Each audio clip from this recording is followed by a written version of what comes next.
Hello students, ये video उन students के लिए है जो नीट 2026 में सक्सेस पा करके अपने ड्रीम कॉलेज में पहुंचना चाहते हैं। स्टूडेंट्स, जब आपने ठान ही लिया है कि नीट 2026 में एक अच्छी रैंक लानी है, एक अच्छी रैंक से सक्सेस पानी है, तो आज से और अभी से ही अपने प्रिपरेशन के लिए जोश और होश से लग जाइए। सर ने कहा जोश के साथ होश भी, यानी कि हार्ड वर्क के साथ स्मार्ट वर्क करना भी उतना ही जरूरी है। तो चलिए देखते हैं कि पूरे साल किस ट्रैक पे हमें चलना चाहिए, किस तरह से हमें आगे बढ़ना चाहिए ताकि हम सक्सेस को इंश्योर कर पाए। स्टूडेंट्स, आज इस वीडियो में हम बात करेंगे कि केमिस्ट्री को प्रिपेयर करते समय स्किल बढ़ाने के लिए हमें किन बातों का ध्यान रखना चाहिए, किन पॉइंट्स को फॉलो करते चलना है, या ऐसे कौन से पॉइंट्स हैं जिनको हमको अवॉइड करना है। इस बात को हम एक फेज वाइज बात करेंगे ताकि स्मार्टनेस दिखाते हुए हम अपनी प्रिपरेशन को और एक्स्ट्रा एज दे पाए। तो सबसे पहले बात करते हैं फेज 1 की कि हमें क्या करना चाहिए। तो स्टूडेंट्स, जैसे कि लिखा है बिल्ड ए स्ट्रॉन्ग फाउंडेशन, यानी कि आपको जब कभी भी कोई ऊंची बिल्डिंग बनानी हो, एक स्ट्रॉन्ग बिल्डिंग हम बात करें, एक मजबूत बिल्डिंग की बात करें, तो एक फाउंडेशन बहुत स्ट्रॉन्ग होना चाहिए। मीनिंग यह है कि आप किसी भी चैप्टर को प्रिपेयर कर रहे हैं तो उसकी बेसिक्स से उसको स्टार्ट करना है, उसके बेसिक्स आपको पता होना चाहिए। या फिर मैं बात करूं किसी पर्टिकुलर चैप्टर को पढ़ने के लिए, मान लीजिए किसी और चैप्टर की जरूरत है तो पहले उसे पढ़ना चाहिए। फॉर एग्जाम्पल हम बात करें तो कोऑर्डिनेशन कंपाउंड को पढ़ने के लिए हमें केमिकल बॉन्डिंग की जरूरत पड़ती है, तो पहले केमिकल बॉन्डिंग के कॉन्सेप्ट क्लियर होने चाहिए ताकि हम क्या कर सकें, हम कोऑर्डिनेशन कंपाउंड को पढ़ सके। यानी कि अगर हमें हमारे टारगेट तक पहुंचना है तो जो छोटे छोटे टारगेट्स हमने बनाए उनको पूरा करते चलना है।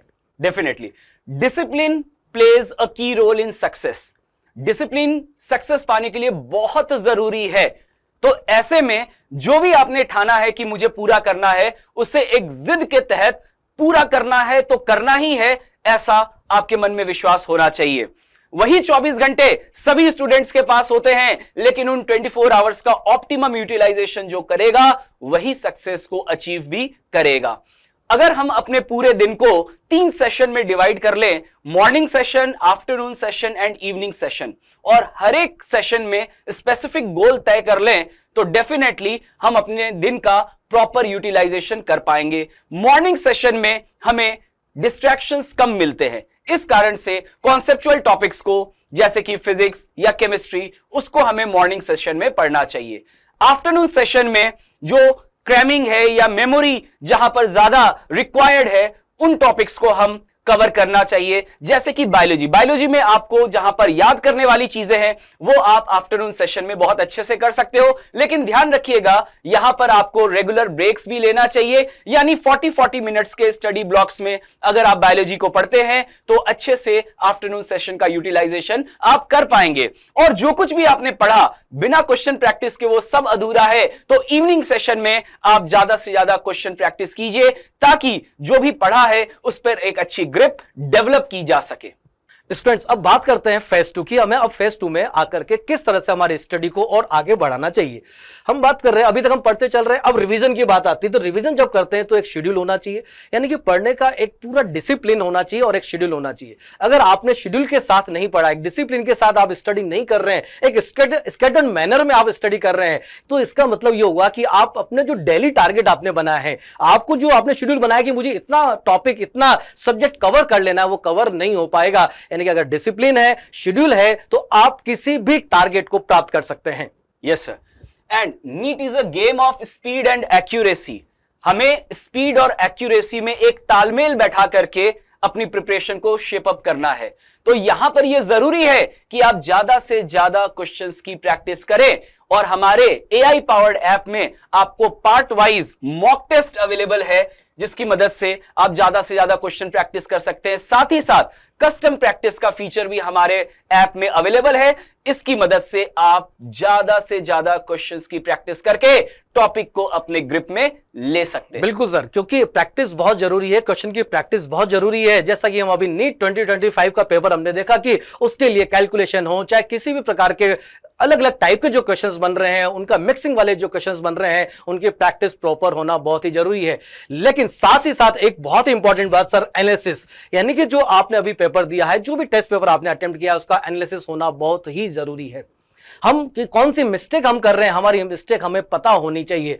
गलतियां होती हैं, गलतियां करनी भी है, लेकिन स्टूडेंट एक बात ध्यान रखें कि गलतियां या मिस्टेक रिपीट नहीं होनी चाहिए। अब रिपीट कब नहीं होगी? जब हमें पता होगा कि मैं कौन सी मिस्टेक यहां कर रहा हूं या कौन सी मिस्टेक मैं कर रही हूं। तो आपके पास प्रॉपर एक नोटबुक होनी चाहिए जिसमें आप अपनी मिस्टेक को लिखें और नेक्स्ट टेस्ट में जाने से पहले जरा उसको रीड कर लें कि ये गलतियां मुझे अब नहीं करनी है।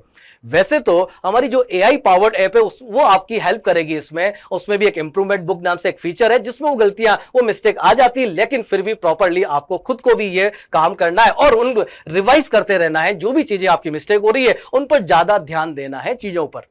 ये तो बात हुई कि इस सेकंड फेज में आकर के हम किस प्रकार से हमारी स्टडी को आगे बढ़ा रहे हैं। लेकिन स्टूडेंट्स, जैसे जैसे हमारा सिलेबस आगे बढ़ता चला जाएगा, जैसे जैसे हम सेशन में आगे बढ़ते चले जाएंगे, हमें हमारी जो प्लानिंग है, हमारी जो हम स्टडी की जो प्लानिंग है उसमें कुछ चेंज लाना पड़ेगा। तो हम बात करें, अगर हम जनवरी या फरवरी में पहुंच गए हैं, वहां पर अब किस प्रकार से हमारी स्टडी होनी चाहिए। यस, सो डियर स्टूडेंट, अब लास्ट मोमेंट पे यानी लास्ट के कुछ महीनों में हमारी फ्रीक्वेंसी रिवीजन की हमें बढ़ानी होगी। जितना ज्यादा आप रिवीजन करेंगे उतना ही ज्यादा आपका कॉन्फिडेंस बिल्डअप होगा और सिली मिस्टेक्स आपके उतने ही रिड्यूस हो जाएंगे। तो पूरे सिलेबस को, 11th और 12th के सिलेबस को आप बार बार यहां पर रिवाइज कीजिए ताकि वो कॉन्फिडेंस जो चाहिए नीट के पेपर को फोड़ने के लिए वो आपके पास आ जाए। और फिर हम बात करें कि आपको mock test, full length mock test जो है उसमें ज्यादा से ज्यादा अपीयर होना चाहिए और ये 2 to 5 के बीच में आपको करना होगा, क्योंकि 2 से 5 के बीच का ये वही टाइम है जो नीट के पेपर का टाइम होता है। अगर आपका बायोलॉजिकल क्लॉक 2 से 5 के बीच में सेट हो गया और अगर आप इस समय सबसे ज्यादा अपने आप को एक्टिव रखने में सक्षम हो गए तो यकीन मानिए नीट के पेपर में भी यही चीज रिफ्लेक्ट होगी और आपका एक बेस्ट परफॉर्मेंस नीट के एग्जाम में निखर करके सामने आ पाएगा। और यहां टेस्ट में जो भी आपकी गलतियां हो रही है उसका आकलन कीजिए। जैसा कि सर ने भी बताया था, एनालिसिस बहुत जरूरी है। अपनी गलतियों को एनालाइज कीजिए और यही वो आखिरी मौका होगा आपके पास लास्ट के कुछ महीनों में जहां आप अपनी गलतियों को, अपने वीक एरियाज को इंप्रूव करके एक फाइनल, कह सकते हैं वॉर के लिए अपना फाइनल आप बेस्ट जो शॉट है वो देने वाले होंगे। स्टूडेंट्स, जैसा कि आप जानते हैं कि पूरी केमिस्ट्री में 3 पार्ट्स होते हैं, physical chemistry, inorganic chemistry and organic chemistry, और हर एक पार्ट को पढ़ने का तरीका भी थोड़ा थोड़ा अलग भी होता है। तो एक एक करके हम जानेंगे कि किस तरह से part by part inorganic, physical और ऑर्गेनिक को अपने ग्रिप में और बेहतर तरीके से लिया जा सकता है। So let's start with inorganic chemistry. बिल्कुल सर, इनऑर्गेनिक केमिस्ट्री की जहां तक बात है स्टूडेंट्स, इनऑर्गेनिक और दूसरी बात करूं ऑर्गेनिक की, जिसमें हमें थ्योरी पार्ट ज्यादा मिलता है, ज्यादा से ज्यादा हमको रिवीजन करना होता है, ज्यादा चीजें याद रखनी होती है। तो चलिए हम बात करते हैं सबसे पहले इनऑर्गेनिक केमिस्ट्री की। तो इनऑर्गेनिक केमिस्ट्री में सबसे इंपॉर्टेंट बात है कि आपको एनसीईआरटी का कंसीडरेशन रखना है। एनसीईआरटी मस्ट है और जैसा आपको टीचर क्लास में बताते हैं उनको फॉलो करते चलना है और लाइन बाय लाइन यहां हमको एनसीईआरटी को फॉलो करना होगा।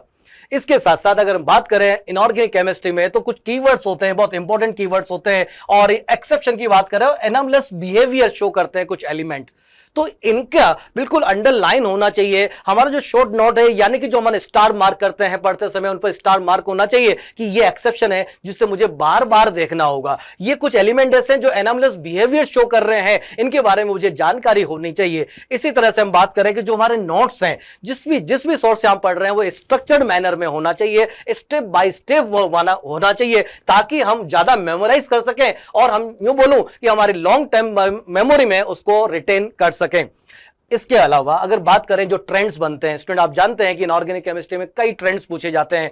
आईपी का ऑर्डर होता है, ईए का ऑर्डर होता है, एसिडिक बेसिक नेचर का ऑर्डर होता है। अगर बात करूं कोऑर्डिनेशन कंपाउंड में तो कॉम्प्लेक्स की स्टेबिलिटी का ऑर्डर होता है, उनके कौन से फैक्टर्स हैं, वो किन फैक्टर्स से बनने वाले हैं, वो सारी चीजें हमारे माइंड में होनी चाहिए और हाईलाइटेड होनी चाहिए। और रिएक्शंस, वैसे तो अब रिएक्शन वाला पार्ट काफी कम हो गया है इनऑर्गेनिक केमिस्ट्री में, लेकिन जो भी रिएक्शंस आती हैं पी ब्लॉक में वो भी प्रॉपर्ली हमारी एक साथ लिखी हुई होनी चाहिए ताकि ताकि रिवाइज करना और आसान हो जाए।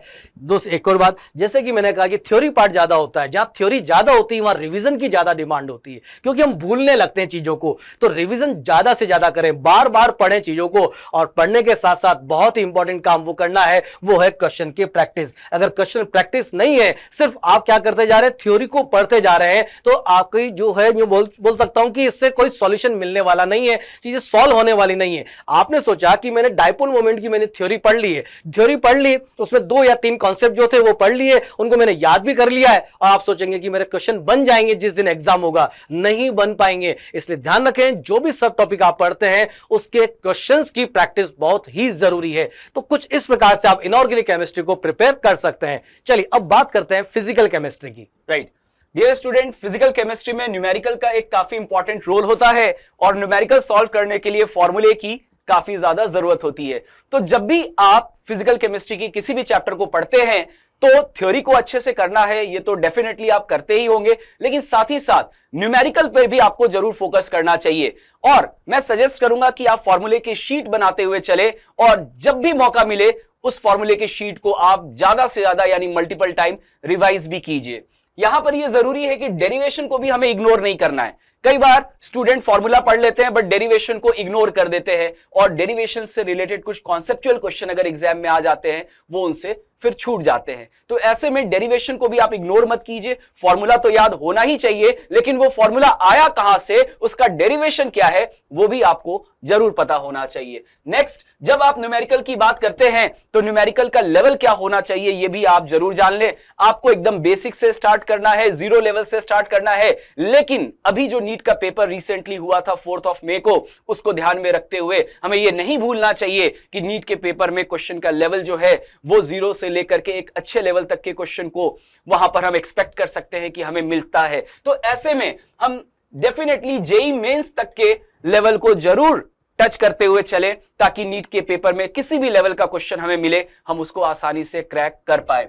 Next, let's talk about weekly revision using formula sheet. क्योंकि देखिए, फॉर्मूला शीट आपने बना लिया, लेकिन एक बार पढ़ने से उसको कोई फायदा होगा नहीं, आपको मल्टीपल टाइम उसको रिवाइज करना पड़ेगा। ये मैं पहले भी बोल चुका हूं और फिर इंफसाइज कर रहा हूं कि फॉर्मूला शीट को जब मौका मिले आप रिवाइज करते रहिए, और वीकली तो एक बार उसको टच आपको करना ही पड़ेगा।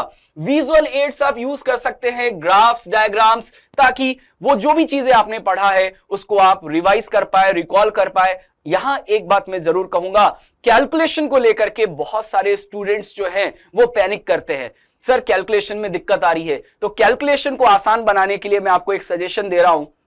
आपके पास जो भी स्टडी मटेरियल है, मॉड्यूल है, उसमें आप इलस्ट्रेशंस पाते हैं, कई सारे सॉल्व्ड एग्जांपल्स आपको मिलते हैं। उन सॉल्व्ड एग्जांपल्स में आंसर के जस्ट पहले वाला स्टेप जिसमें फॉर्मूले में वैल्यू पुट करके दिया जाता है, ऐसे 10 कैलकुलेटिव स्टेप्स को रात में सोने के पहले आप लिख लीजिए। सुबह उठ करके एक बार 10 मिनट का अलार्म सेट कीजिए और उन 10 कैलकुलेटिव स्टेप्स को 10 मिनट के अंदर सॉल्व करने की कोशिश कीजिए। स्टार्टिंग में ये टाइम 10 मिनट का होगा, ग्रेजुअली इस टाइम को रिड्यूस करते करते आप 5 मिनट के अंदर 10 कैलकुलेटिव स्टेप्स को सॉल्व करने की रेगुलर बेसिस पर प्रैक्टिस करेंगे तो कैलकुलेशन का जो डर है वो समाप्त हो जाएगा। और यहां पर एक बात जरूर जान लीजिए, और वो ये है कि ये जो कैलकुलेशन है उसको हमेशा लास्ट स्टेप तक ले जाकर के आपको छोड़ना है। कई बच्चे फॉर्मूला लिखे, वैल्यू पुट किया और सोचा कि चलो अब तो आंसर आ ही जाएगा, अब उसको क्या ही पढ़ना है। नहीं, कैलकुलेशन को लास्ट स्टेप तक, आंसर तक ले जाइए, तब जाकर के वो न्यूमेरिकल जो है वो आपकी प्रैक्टिस हुई, ऐसा मैं बोल सकता हूं। और रीडिंग लगा करके न्यूमेरिकल को कभी भी नहीं पढ़ना चाहिए। नोट से आपने रीडिंग लगा लिया और सोचा कि चलो न्यूमेरिकल तो मेरा तैयार हो गया, ऐसा बिल्कुल भी नहीं है। न्यूमेरिकल को अगर आप प्रिपेयर करना चाहते हो, अपनी ग्रिप में लेना चाहते हो, तो पेन एंड पेपर की मदद से प्रॉपरली उसको सॉल्व कीजिए, तब वो आपके ग्रिप में आएगा। ये मैं डेफिनेटली यहां पर कह सकता हूं। बिल्कुल सर, जिस तरह से फिजिकल केमिस्ट्री में सर ने बताया, बात करते हैं ऑर्गेनिक केमिस्ट्री की।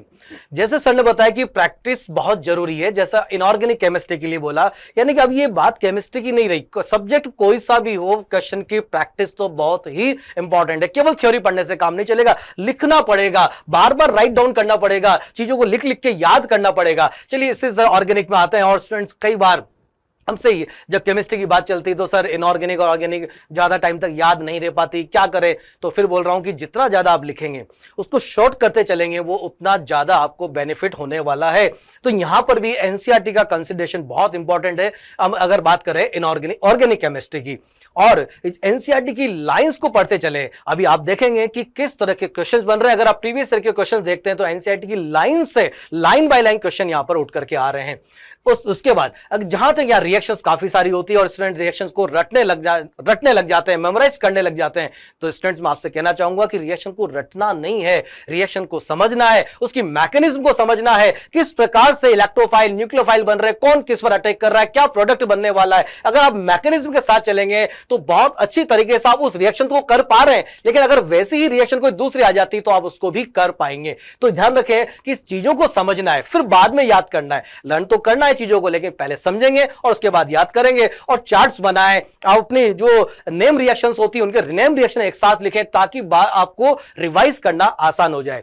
स्टूडेंट्स एक बात और कहना चाहूंगा यहां पर ऑर्गेनिक केमिस्ट्री में, चाहे वो इनऑर्गेनिक हो, कि ध्यान रखिए जब कोई भी कॉन्सेप्ट आपको सर क्लास में पढ़ाते हैं और उस कॉन्सेप्ट को एक्सप्लेन करने के लिए मान लीजिए उन्होंने 10 क्वेश्चंस कराए, यानी कि 10 एग्जांपल कराए। अब उन 10 एग्जांपल में से 2 से 3 एग्जांपल ऐसे होते हैं जो बड़े ट्रिकी होते हैं, काफी इंपॉर्टेंट होते हैं, या जो बोल दूं मैं वो आपसे नहीं बन पाते, एक बार में नहीं बन पाए। तो ऐसे एग्जांपल्स को, ऐसे क्वेश्चंस को आप स्टार मार्क करते चले, वो अभी से ही कर दें। जब भी आप मॉड्यूल सॉल्व करते हैं, आप ऐसा कोई क्वेश्चन आपको मिलता है कि ये क्वेश्चन तो बड़ा अच्छा क्वेश्चन है, इसमें तो 2 कॉन्सेप्ट को मिक्स करके नई बात पूछी गई है, तो आप क्या करें, अभी से उन पर स्टार बनाते चले या कोई भी मार्किंग, तो आखिर रिविजन करते समय हमारा टाइम कम लगे और हम उन्हीं क्वेश्चंस को वहां पर कर रहे हो। तो इस प्रकार से आप तीनों केमिस्ट्री को प्रिपेयर करते हैं तो डेफिनेटली केमिस्ट्री, पूरी केमिस्ट्री आपके ग्रिप में होगी। ये तो बात हुई केमिस्ट्री की किस तरह से पढ़ना है, लेकिन कुछ कॉमन मिस्टेक होती है स्टूडेंट्स की सर, जो कि कई बार वो कॉमन मिस्टेक, क्या ऐसी कॉमन मिस्टेक है जिसको अवॉइड करना चाहिए? सबसे पहली गलती तो स्टूडेंट ये करते हैं कि वो कई बार मॉड्यूल पढ़ने के साथ साथ एनसीईआरटी पढ़ना भूल जाते हैं, जबकि एनसीईआरटी को कभी भी इग्नोर नहीं करना चाहिए। अगर आप एनसीईआरटी पढ़ेंगे तो उसका रिजल्ट आपको नीट के एग्जाम में डेफिनेटली पॉजिटिव मिलेगा। बिल्कुल सर, और ऐसे यही बात मैंने कई बार बोली कि इनफ प्रैक्टिस, यानी कि क्वेश्चन की प्रैक्टिस बहुत जरूरी है। हम केवल थ्योरी पढ़ते चले जाते हैं। स्टूडेंट आप समझना, अगर आपने किसी सब टॉपिक की केवल थ्योरी पढ़ ली है तो ये मान के चले आपने 50 to 60% ही काम किया है, अभी लगभग 40 to 50% काम बाकी, और वो क्या है, क्वेश्चन की प्रैक्टिस। इसलिए क्वेश्चन ज्यादा से ज्यादा सॉल्व करें। मैं ऐसे कई बार देखता हूं स्टूडेंट कहते हैं सर हमने थ्योरी पढ़ ली है, लेकिन वो क्वेश्चन से डरते हैं, क्वेश्चन अटेम्प्ट ही नहीं करते हैं। अगर आपने ऐसा किया तो फिर टेस्ट पेपर में आप कैसे अपनी परफॉर्मेंस दिखा पाएंगे? बिल्कुल सही बात है। और सर जैसा कि आप क्वेश्चन प्रैक्टिस पर जोर दे रहे हैं, तो क्वेश्चन प्रैक्टिस के साथ साथ उसकी एनालिसिस भी जरूरी है। जो आप मॉक टेस्ट देते हैं, जिस मॉक टेस्ट में आप अपीयर होते हैं, उसकी एनालिसिस भी उतनी ही जरूरी है। तो ऐसा नहीं कि मॉक टेस्ट में जो क्वेश्चंस गलत हुए उसको बस छोड़ दिया, गलत हो गए तो गलत हो गए, नहीं। जो गलत हुए क्वेश्चंस हैं उनको एनालाइज कीजिए कि वो क्यों गलत हुए, उसका कारण ढूंढिए, और साथ ही साथ उससे रिलेटेड जो भी थ्योरी है या जो भी कॉन्सेप्ट है उसको आप दोबारा से रेफर भी कीजिए। बिल्कुल सर, क्योंकि जो मिस्टेक हुई है उसको रेक्टिफाई करना भी बहुत जरूरी है। चलिए आगे बात करते हैं। एक बहुत ही इंपॉर्टेंट बात और होती है जो कि स्टूडेंट जो है वो इससे मिस्टेक कर रहे होते हैं, वो ये है कि वो इम्प्रैक्टिकल टारगेट बना लेते हैं। मतलब हमें जो है इतना सारा पढ़ लेना है, पहले से टारगेट बना ले कि आज इस दिन में इतना सारा, कुछ भी जो भी इम्प्रैक्टिकल टारगेट नहीं बनाना है। मतलब क्या हम कंप्लीट कर सकते हैं, प्रैक्टिकल उसमें अप्रोच होनी चाहिए। तो ये ध्यान रखिए कि टारगेट सेट करें, लेकिन उसके बाद टारगेट सेट करने के बाद जैसा कि मैंने पहले ही बताया कि रिवीजन जो है या जो भी वर्क आप कर रहे हैं उसका एक शेड्यूल होना चाहिए। मुझे कितने बजे से कितने बजे तक कौन सा टॉपिक पढ़ना है ये पहले से आपको पता होना चाहिए। शेड्यूल के साथ अगर आप पढ़ते हैं, प्रैक्टिकल टारगेट बनाते हैं, तो डेफिनेटली आपने जो भी टारगेट बनाया है उसको 80 to 90% आप अचीव कर पाएंगे पर डे के हिसाब से। डेफिनेटली। और जिन स्टूडेंट्स को अभी एलन के साथ जुड़ना है वो एलन के साथ जुड़ सकते हैं, क्योंकि हमारा अचीवर कोर्स ये लॉन्च होने जा रहा है 26 मई को। और इसकी डिटेल्स अगर आप जानना चाहते हैं तो आप वेबसाइट से भी इसकी इंफॉर्मेशन ले सकते हैं। बिल्कुल, ऐप डाउनलोड करें, वेबसाइट से इंफॉर्मेशन लें और एलन ऑनलाइन प्रोग्राम के साथ जुड़ें। और इस तरह की जो गाइडेंस सेशन है वो आपको अधिकतर मिलते रहेंगे, आगे भी मिलते रहेंगे। किस प्रकार से टेस्ट पेपर को अटेम्प्ट करना है, मेजर टेस्ट कैसे दिए जाते हैं, या बोलूं फाइनल जो नीट का एग्जाम होने वाला है वो किस प्रकार से अटेम्प्ट करना होता है, ये सब गाइडेंस आपको मिलती रहेगी जब आप एलन ऑनलाइन के साथ जुड़ते हैं। तो थैंक यू वेरी मच।